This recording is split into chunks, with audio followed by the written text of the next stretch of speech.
Hello and welcome. I'm Christina Vanderwater. This is the Bouncing Off the Walls Resin Art Studio. This video is part 2 in my beginner resin tutorial where I'm showing you how to just do some basic coasters so that you get a feel for the resin and the colors and how everything works. So if you are finding me with this video first, then you might want to check out the first part, because today we are going to take the coasters that we started yesterday and we're going to do the next layer on them. I will do finishing these coasters in a third video because that's going to apply to a lot of products, not just these coasters. So for today, we're going to get to pouring that second layer and finishing up what we started yesterday. Here's our messy workstation from yesterday, how I've left everything lying here. You can see today we're going to take these coasters out of their mold and we're going to do the second coat on everything.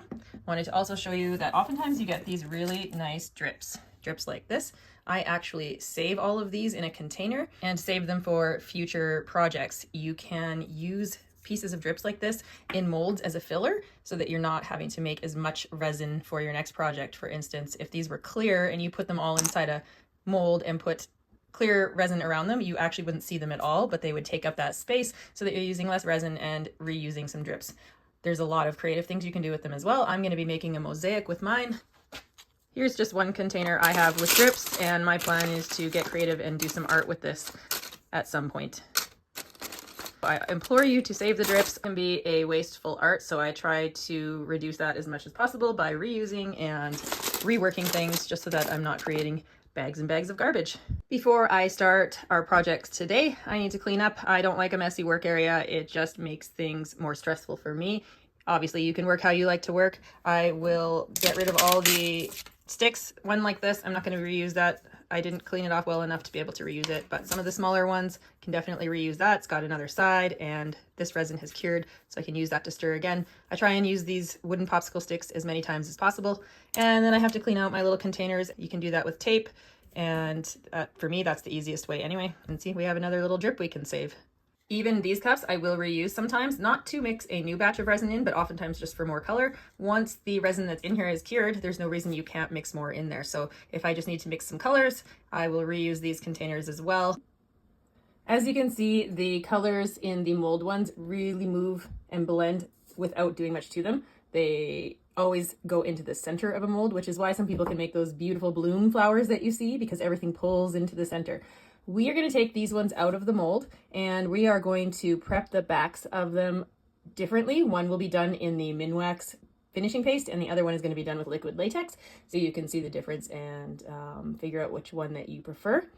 You can also use Elmer's white glue. I have not tried it myself. I know a lot of people use that on the back of resin projects and it apparently comes off just as good as liquid latex, but I haven't tried it, so I can't speak to it myself. It definitely would be a less expensive way to remove drips on projects such as this though. At this point, it's going to be up to you which you decide is the front or the back of your coaster. The way we did them, the back's not really got much to it. The one that I'm going to call the part that was against the mold the back. I made this a little bit more so that the front is here. As you can see, that black we used is fairly translucent. We are going to add a second layer, so this is going to have a lot of depth to it. Keep in mind, it's a coaster. We're going to have a back to it, so the light won't come through it the same way. It also has this lip on it, which if you're doing another coat might not be a big deal. However, it does have a little bit of sharp edges, and yours might too. It depends on how full you filled your mold.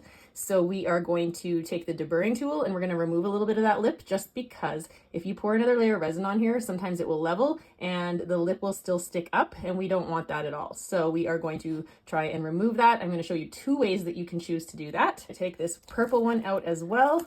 Again, if you take yours out and you think the back looks prettier than the front, then you can decide which side you want to be the top and which side the bottom. Mine is going to be the side that we had as the top all along. This one also has quite a lip, a little sharp edge to it. You can see the backs are quite flat, so that is actually perfect for when we want to put our cork on the back as well. That's another reason I like to use the bottom as the back. Let's remove these lips. There are 2 easy methods for which you can remove these sharp edges. I use either my little handheld micro zip sander. You can also use a emery board, like a nail, like you would use for your nails. If you want something small to use, they work just as well. You can take this around the edges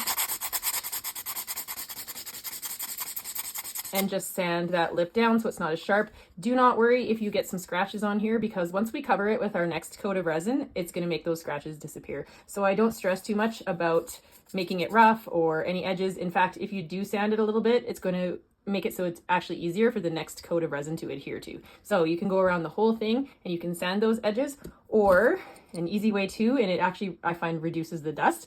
When you're sanding, you get a lot of dust. It comes down onto the edges. You can see on my finger here, the dust. So you have to really make sure that if you're doing something with dust, that you clean off your piece. Otherwise, this dust is going to end up in the resin and it's going to cause you some chaos. So I prefer to use the little deburr. Now you just take it like a paring knife and you can go right around the edges and just kind of take the top of that lip off. Whether or not you want this to be completely flat on top is up to you. I don't mind if there is still a little bit of a dip, because that pools nicely, or sorry, the resin pools nicely in there. You get almost like a doming effect. I just don't want this lip to come up above the next coat of resin and still be sharp on there. So we want to make sure that it's at least smoothed down a little bit, not sharp to the touch, and then we will be good to go for prepping the back for drip removal. So once we get those edges cleaned up, I'm going to show you the different ways to prep the backs of these. I also want to show you, you can most likely see in the light this swirl that has happened. Now, this is the back of my coaster, so I'm not too concerned about it. The reason that this swirl appeared, if you can see it right there, actually is perfect way to see it, is because on the bottom of your mold, if when you're doing, after your resin pour and you are swirling resin around, if you touch the bottom and you scratch the mold a bit while you're doing that, as I must have done, I obviously made some swirls with a stick, it will transfer to your piece. So keep that in mind if you are wanting that bottom to be the front, that anything you do, if you scratch the mold at all, I think if you see in the light, you can see where I have done it with something else in here with squiggles. So you want to be careful that you're not pushing too hard when you're manipulating your resin, because this will happen. You'll get some marks in the mold. This is the one with the swirls. I don't know if you can see it. I obviously did some swirls where I pressed too hard and then they show up on here. Believe it or not, this is my go-to even for the backs of stuff like this. It works for everything. Obviously, by this point, you know it's my favorite, so I don't really need to get into it with you. But we're going to do one coaster with the Minwax, and we're going to do one coaster with the liquid latex. Again, with a coaster, I like to go into the edges quite far, mainly because you can easily get resin further in than just on the edges when you're working. So I just rub this on. You need just a little thin coat. All these little pieces that come up, I do try and make sure that none of those are on the front or the sides. I go around and see how I've got it on the sides here. I want to make sure that I wipe those sides clean. You don't want the Minwax paste on the front, because then the resin is going to not stick where that is. So I try and make sure it's just a nice thin coat on the back. Fairly easy to do, which is probably the other reason that I like this, is because it doesn't require a lot of work. Liquid latex, you can just pour some on. You don't need a whole lot, but you want to make sure that the coverage goes on.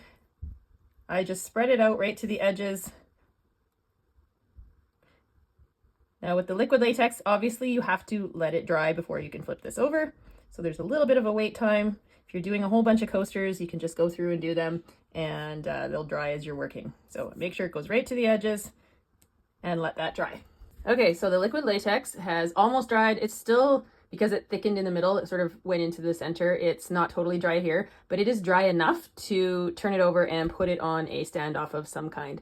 Now that you've taken your molded coasters out of their molds, you need to now prop them up as well. So all 4 of the coasters that I am working on are going to be on something that holds them up off of the surface. I actually don't mind the liquid latex when I'm putting them on something like this, because it's almost a bit sticky and holds it in place a little better for when I'm smoothing resin on. It doesn't try and slip. So it's one benefit to using the liquid latex. At this point, we are pretty much going to treat all 4 of these the same now. We are doing a top coat. We can work some more color in. You do not need to stick with the same colors you used the first time. You can get creative and do what you want. I am going to probably use most of the same colors. I am not going to use black. I'm going to only stick with a liquid white. I'm not going to do the powder white this time, but I'm going to incorporate a little bit of purple and blue on this one, and I'm probably going to put definitely some more purple, blue, and white in this one. This one, no purple, that one, no purple, just because the background is that. So honestly, this is the part where you can get creative and do whatever you like. You can add colors that you didn't put in the first layers. Also, if we want to make this a little bit galaxy, We could add some stars. We could paint some things on here at this point. One of my favorite ways to do stars is just taking a can of spray paint and you just very lightly press on the top of it and you just get a little spritz. I find it a lot easier than trying to put little stars on. It looks a little bit more realistic. As well, you could put some paint on a toothbrush and kind of run your finger along the toothbrush and get like a paint splatter. You can make these more of a marbled look, so they're not meant to be galaxy. This is the point where you can get super creative. If you are going to paint anything on here, you want to use an acrylic paint. Other paints won't work. There are acrylic paint pens, and just any acrylic paint in a bottle should work great. I am going to do a little spritz of spray paint on them. I'm going to add some stars just to give it something more fun. Just a little light spritz.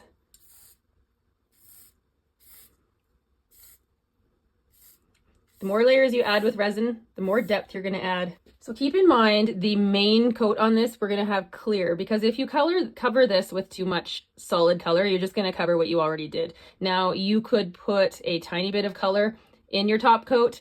If I wanted to, say, make this white in here a little bit more pinkish, I could do a very light translucent pink, and then that's going to cover that. So again, you're going to just want to get creative with your colors, creative with everything, and make these your own. I think by this point, you're probably going to have an idea of what you're going for or what your coasters are looking like after the first pour.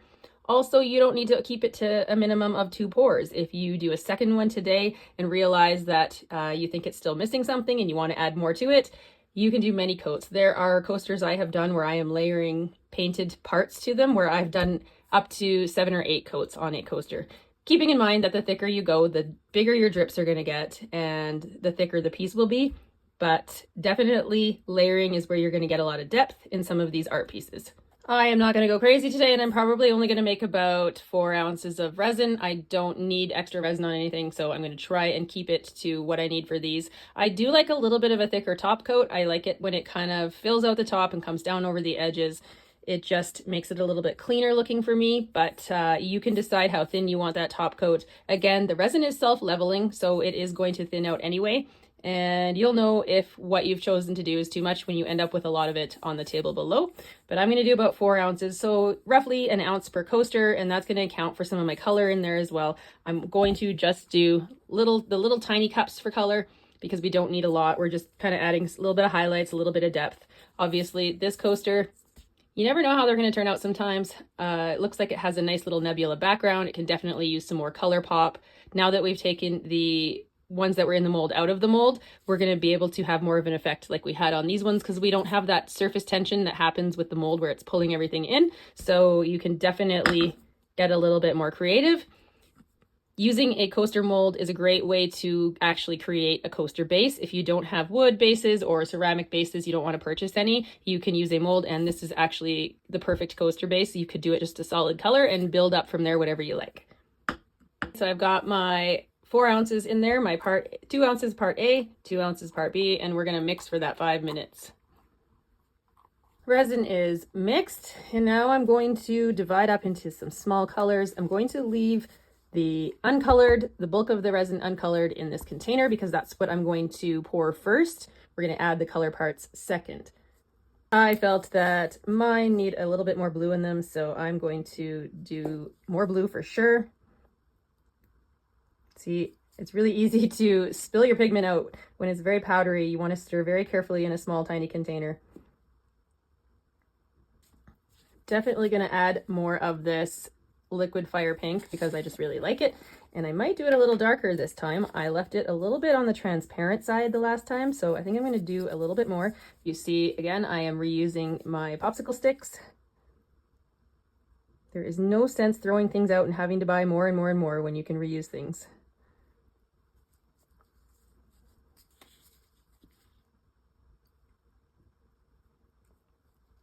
Try and go a little slower this time so I don't spill my pigment everywhere.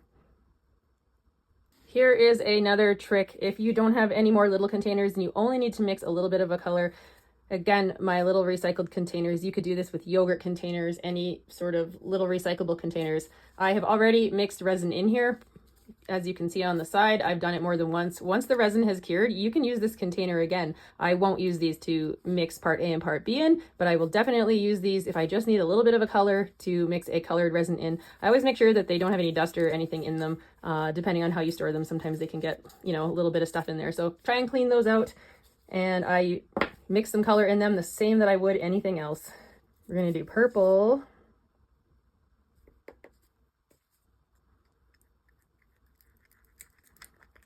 Obviously, if you're mixing on top of some already cured resin, it might make it so you can't see the color as well because you're seeing the color that was underneath it. Again, you can just hold it up, see what it looks like when you hold it up out of the container, and you'll get a good idea. And lastly, I'm going to put some white in here because I really like the way the white pigment ends up going, especially for a galaxy. Just a tiny drop needed for that size. It's really easy to put too much when you're using these, so a good suggestion if you just need a little bit is I would take my popsicle stick and actually put the little drip on top of the popsicle stick and then stir it in. That way, if you accidentally squeeze too much, you're not getting it right into the resin and ending up with a color that's darker than you like. If you have been following me and you have seen the fog series that I've worked on, it was very tricky to get just the right amount of white into the resin so that it would be a foggy look instead of white. I had to be super picky with that one to make it foggy instead of cloudy. So pouring onto the stir stick instead of into the resin was how I helped with that. Okay, we have our 4 colors that I'm going to use. You can do as many colors as you like, and I have my clear. So we're going to start by pouring the clear right on top of these. So when I'm flood coating something, you can still obviously use your hand or a stick, and you're going to spread that out after. You just want to make sure you have enough to cover the top and enough for all of your projects that are here. Sometimes they will tell you not to scrape your container. I do. I don't like wasting resin. It might be a bad idea if you didn't mix your resin correctly, but if you have done a good job mixing, then to me, there's no issue. I've never had an issue with ending up with little parts that aren't mixed in. I'm not big on waste, so I try and use everything that I've mixed. We have the clear coat on top. I'm going to use my hands because it's how I like to work. You can use a popsicle stick, a stir stick, any kind of thing you like to spread the resin out. I like my hands. I do not worry too much about the bubbles at this stage. And again, I work right around the edges and make sure that that resin comes down over the edges and I smooth it around. You might find that when you do a coaster that was made in a mold and you do it this way, that you would want a 3rd coat, but that's going to depend on how much sanding you did on the edges. Again, it's entirely up to you. This is why, you see how I'm holding this now, this is why I like to put my drip removal stuff, whether it's the Minwax paste or the tape, all the way across the coaster because I'm grabbing them. It's a lot easier to hold them instead of trying to make them stay when you're working with light objects like this. And this way, when I touch the bottom with my resin fingers, I don't have to worry about resin getting anywhere in the middle of the bottom of the coaster because I know I can get it off easily. Another reason I like to work on top of a clean surface, and I always clean in between, is because sometimes you end up pushing a bunch of the resin off. It goes over the edges and it drips into big pools. And there's times where I've made barely enough to finish my project and I will scoop it up and use it. Now, if this is going to be your final coat, like it is for me, I either wait until the end of the day and I will pour it in my room here and I make sure that all the bubbles are out, all the lint and anything that might be in it is out, and I leave the room and I don't come back in here because I don't want to stir up the dust and the air.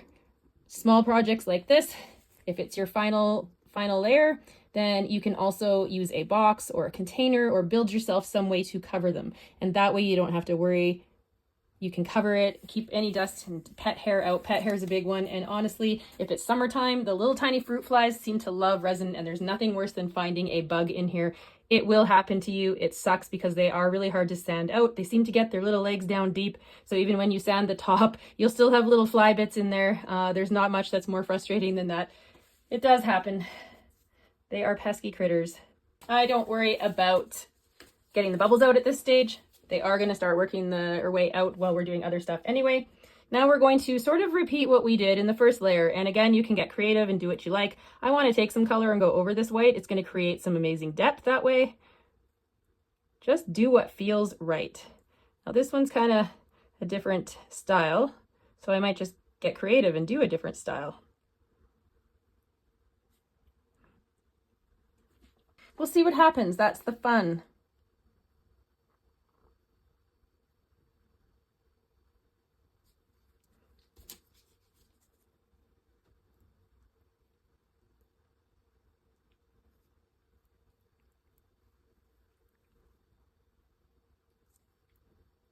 Just have fun. It's kind of like finger painting.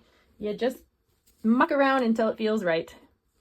I'm not going to put purple on those two. They have a lot of purple in the background. I'm going to see what happens here if I just kind of have fun with a bit of a pattern. You can also play around with weighting before you put some colors on here. You can play around with weighting before you hit it with the heat gun. Sometimes I will pour things like this and then walk away and let it sit for a good 10 to 15 minutes. And you will get different results based on that sort of a wait time. You'll start to figure out what works for you, what you like best. I'm going to bring some pink in here. I don't know what I'm doing with this pattern. I am making this one up as I go along, and that is the fun with this art. And this is how we learn, because you'll try something and you'll think, oh, this is going to work great, and then it won't work. But then the next time you'll try a different way and you will love it so much that you've created a new technique. This is how a lot of my techniques were made, just by playing around, having fun, not knowing what I'm doing until I do it.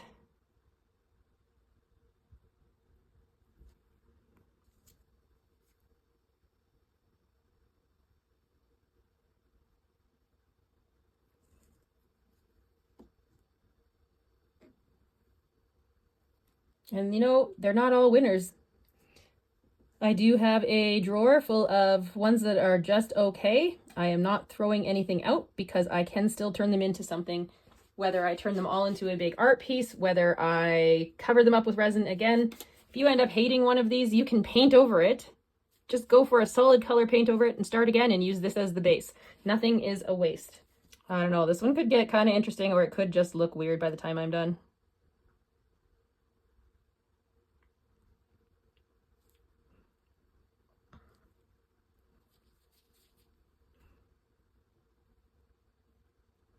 This is another reason why, if you decide you start to sell resin, I always make it very clear to people that I can control some things, but I cannot control all the things. This is a fluid art. It's never ever completely consistent, and it flows how it wants to. That's part of the fun, is waiting to see what happens without knowing exactly what you're going to get.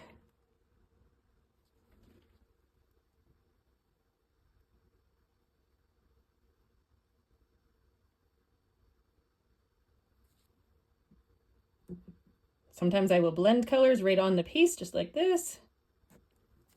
This one is a little bit more, we're gonna go a little Jackson Pollock here and just splatter some stuff on.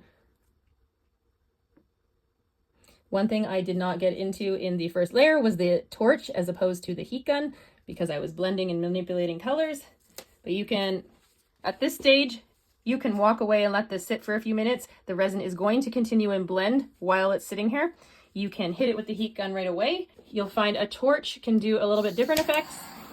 However, you can burn it with your torch, so don't use the torch to move the resin around. I tend to use it more for popping bubbles. We're gonna hit these with a heat gun again, and let's see what happens with them.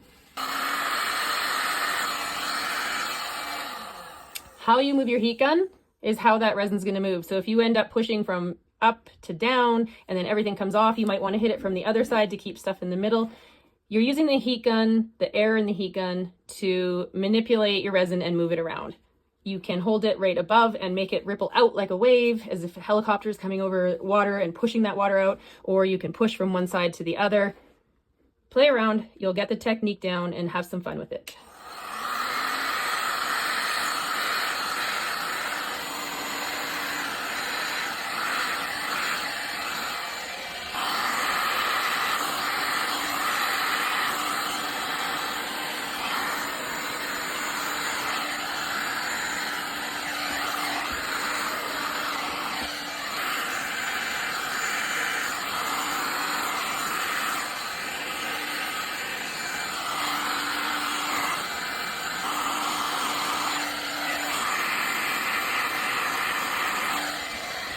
Another thing you can do now that you've hit it with the heat gun and things have moved around, if you're not happy with something, you can come in and you can still move things around. You can, if I decided that these blue lines under here are a little bit too solid, they're not blended very nice, you can come in and have some fun with it. Blend some colors, see what happens. When you take a white, we're gonna do it on this one. If you actually look at some of the cells that have formed here, and I didn't push the heat gun around on this one very much. It's simply just how things flow. But this part hasn't done a whole lot. So if I want a little bit more of that over here, I might just take my stick, swirl it around. You get a totally different effect. Now say I want to hit that side with the heat gun, come up. Just give it a little bit and see what happens. Cells that form tend to keep forming after you've been hitting it with a heat gun. So if you're going for cells like that, don't just keep the heat gun on it waiting for the cells to form, because they do continue to form as the resin sits here for a few minutes. Play around, muck around, it's all just fun art. I swirled this around. Now I'm not too happy with the way it looks, so I might just hit it again.